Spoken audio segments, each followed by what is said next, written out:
This is Global Order, where we reimagine world affairs.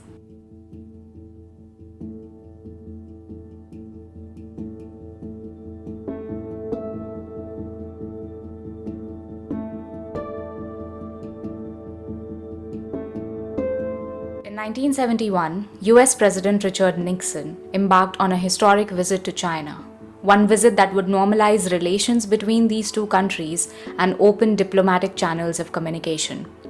It was through this visit that one of the cornerstone policies of US engagement with China was established through the Shanghai Communique, the One China policy. In a world divided by Cold War rivalries, normalizing relations with the Communist China was a major feat for the United States, and the US was ready to accept the One China doctrine. This doctrine suggests that the US accepts that the citizens of mainland China and that of Taiwan are one entity. The dispute, however, remains on what defines this entity: the People's Republic of China, that is mainland China in this case, or the Republic of China, that is Taiwan. Since then, Taiwan has remained a significant bilateral issue and somewhat of a bargaining chip for the US to tune its relations with China. Taiwan did take all of our chip business. You know, we used to make our own chips. Now they're made in Taiwan. If China takes Taiwan, they will turn the world off, potentially. As Donald Trump assumed power, the US administration's position on the Taiwan question has once again come under greater scrutiny, especially with the signing of the executive order imposing tariffs on Taiwan's semiconductor imports to the US.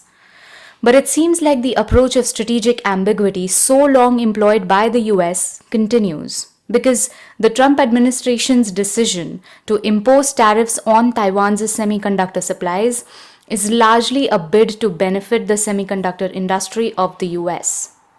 At the same time, recently, the US State Department's website removed a significant line from its latest fact sheet about Taiwan.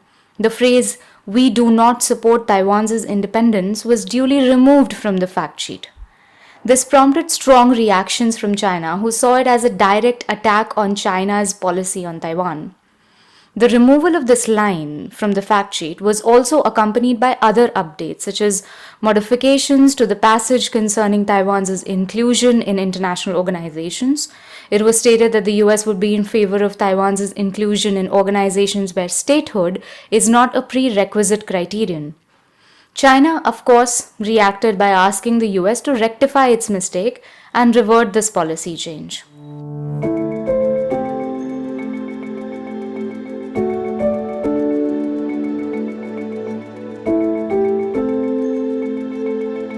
So we talked about the first communique, the Shanghai Communique, which established the One China policy of the US.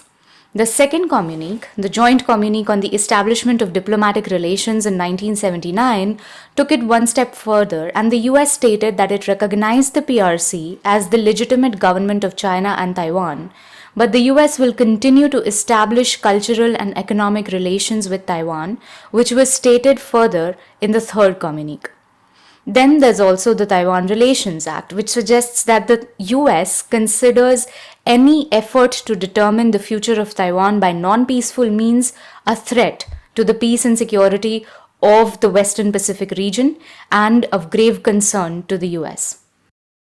These three communiques and the Taiwan Relations Act have for years guided the US foreign policy on Taiwan and informed its security relations with China in this regard.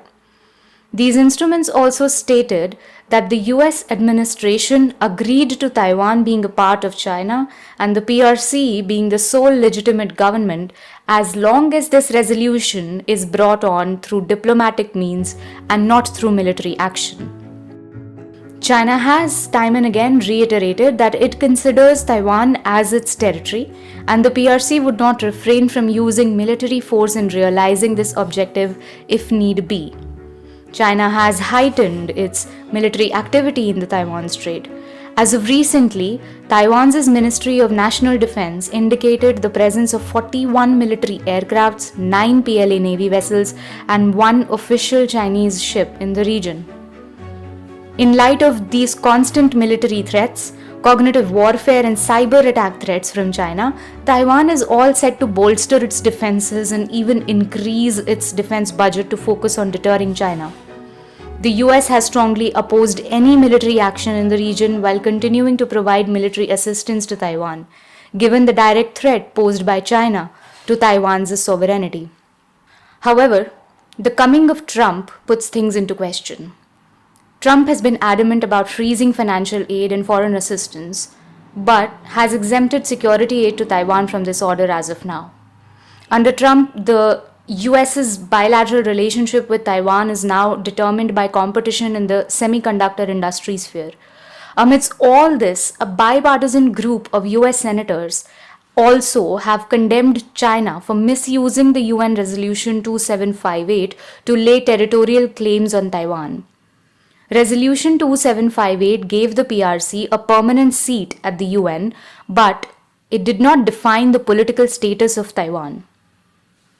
These developments suggest that barring trade relations, the US administration may still continue to provide security aid and diplomatic assistance to Taiwan, and this may result in increased hostility between the US and China.